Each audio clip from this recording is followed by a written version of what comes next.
Castro Torres, en Vecinos del Carrizal, en Perejiles, en Coreses, en La Iniesta, en Manganeses de la Lampleana, en Pajares de la Lampleana, en Riego, en Torres, en Piedradita de Castro.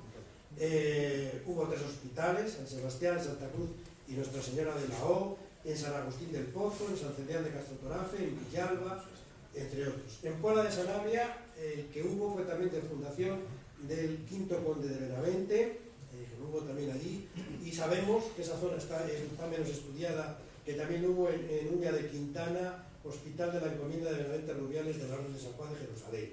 En el Partido de Toro los hubo en lo que era entonces Tierra de Toro, en Benafarces, en Castrovendlibre, Malva, Morales, Pedrosa del Rey, Pinilla de Toro, Pozo Antiguo, San Pedro de la Tarce, Tagalabuena, Piedra, Verde Marval, Villavellí, Villalba, Villardondiego, Villalonso y Villavendimio. En Fuente la Peña también sabemos que la Orden Hospitalaria de San Juan de Jerusalén se fundó en 1491 por Fray Francisco García, que era el prior de esa encomienda.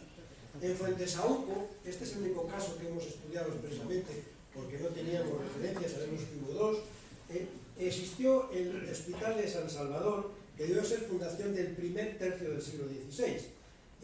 Tenemos datos de distintas visitas episcopales en el siglo XVIII en las que se remodela, y era un hospital anejo a la ermita de Nuestra Señora de las Angustias, en principio para pobres también transeúntes, peregrinos, con 4 camas. Cuando lo visita la Lorenzo de Sarrabaca y Zaldívar, se intenta mejorar porque los aposentos no tenían la salubridad necesaria, y posteriormente el obispo ilustrado al que me he referido, don Antonio Jorge Galván, decide aumentar las rentas totales para que, además de atender a pobres peregrinos y transeúntes, las 5 camas que entonces tenía se dediquen también 4 de ellas para los naturales de la villa.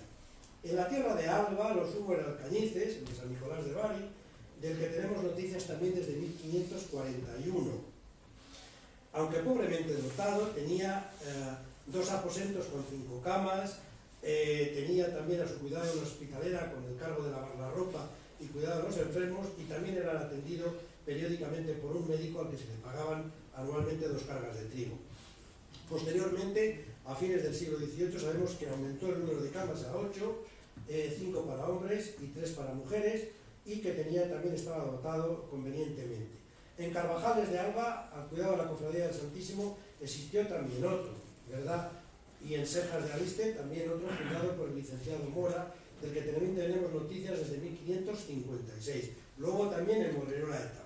Bien, para terminar y no cansarles después de esta ametralladora de datos, la mayor parte de estos hospitales, sobre todo los del mundo rural, como hemos dicho, estaban muchas veces en franca decadencia, incluso algunos desde el siglo XVI.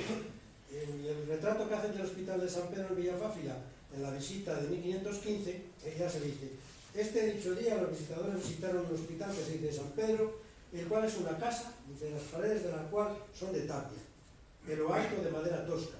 Tiene 2 camas fechas de lo mismo y su portada de puertas y cerraduras. Ropas que tiene dicho hospital, 2 camas con 12 cabezales y 4 mantas y 2 alfamares. No se mandó reparar, dice, porque es de una cofradía de vecinos de la villa. En el caso también del Hospital de San Lázaro, de la Casa de Pobres de San Lázaro de Zamora, cuando lo visita el visitador, el obispo Rocco Campofrío, en 1666, dice: no hay, su ilustrísima, enfermos, ningunos, ni disposición para tenerlos, respecto a que le faltan efectos y está en la casa maltratada, hasta el punto que se arruinó posteriormente. Y de manera que estos hospitales, como digo, no sobrepasaron el siglo XVIII. Fueron inicialmente incluidos en el primero de los procesos desamortizadores de Godoy, que se hizo en 1798, aunque no se vendieron muchos de esos bienes, gran cosa de sus dotaciones. Y finalmente fueron incluidos en la desamortización del ministro Mendizábal en 1835, pasando a incorporar los bienes a las juntas provinciales de beneficencia de aquellos que lógicamente habían subsistido. Agradeciéndoles su paciencia.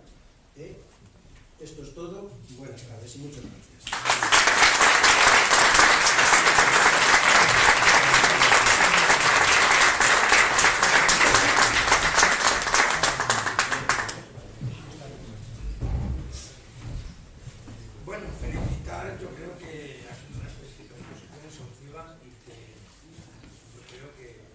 Caso, la ignorancia de mayoría de estos hospitales y esta asistencia que teníamos.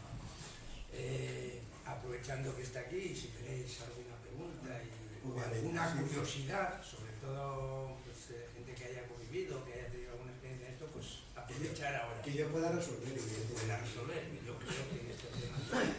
¿Tenéis alguna cuestión, alguna duda? ¿Nos puede decir algo sobre la fachada del hospital de Sotelo? ¿Dónde está ahora? Si es que... No, yo eso sí que no lo sé. No sé si se desmontó, porque yo no había nacido, o si sería yo pequeño cuando se tiró. Sería del 57 o el 58.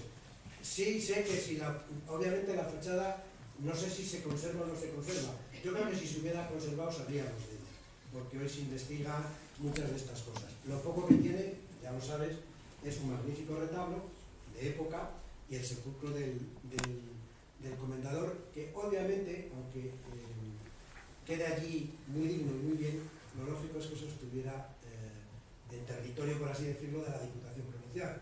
Se podía haber traído y colocado incluso en la iglesia de la Encarnación, que parece que aunque metas allá un intruso, pues hombre, sería más conocido y más visto. Yo no he traído fotos del retablo porque no tenemos fotos del retablo, hay que ir expresamente allí a hacerlas.